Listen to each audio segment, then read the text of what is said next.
Dia orangnya apa ya, pendiam, nggak ini loh. Ya udah nggak jualan, udah gitu aja udah. Warungnya tutup udah lama? Udah lah. Kurasa 1,5 bulan itu ada lah tuh. Dia udah lama jualan di situ, Bu? Ya 2 tahunan ada. Warga Jalan Makmur, Pasar Tujuh Tembung, Kecamatan Percut Seituan, Deli Serdang, dikejutkan dengan temuan mayat pria yang telah membusuk di dalam warung mie Aceh. Belakangan diketahui, pria yang ditemukan telah meninggal tersebut bernama Abdullah, warga Provinsi Aceh.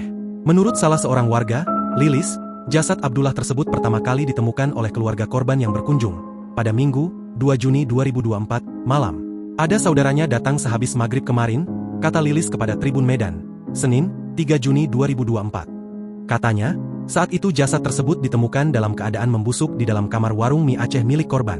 Lalu, warga pun langsung menghubungi pihak kepolisian. Lilis menyampaikan, selama ini para warga sekitar tidak menaruh curiga, padahal sudah 1 bulan lebih warung mie Aceh milik korban tutup. Tutup sudah sekitar 1 bulan lebih. Dia memang tinggal sendirian di situ, ujarnya. Lebih lanjut, dikatakannya, korban sudah tinggal dan membuka usaha warung mie Aceh di lokasi tersebut sejak 2 tahun lalu. Dia yang punya usaha, dia tinggal sendirian, ungkapnya. Dikatakan Lilis, selama tinggal di kawasan tersebut korban dikenal merupakan orang yang pendiam dan jarang bergaul dengan tetangga. Sementara itu, Kepala Dusun 6, Desa Bandar Klipa, Kecamatan Percut Seituan, Das Rizal, mengatakan, jasad korban pertama kali ditemukan oleh keluarganya yang datang pada Minggu, 2 Juni 2024, malam. Pertama kali menemukan ada saudaranya atau kawannya gitu yang datang. Dia buka kunci dari luar, kata Das Rizal kepada Tribun Medan, Senin, 3 Juni 2024. Dia ini warga pendatang, KTP KK bukan tempat kita. Ditemukan sudah dalam keadaan membusuk, ucapnya.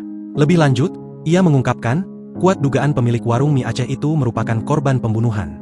Sebab, ada sejumlah barang korban di dalam warungnya hilang.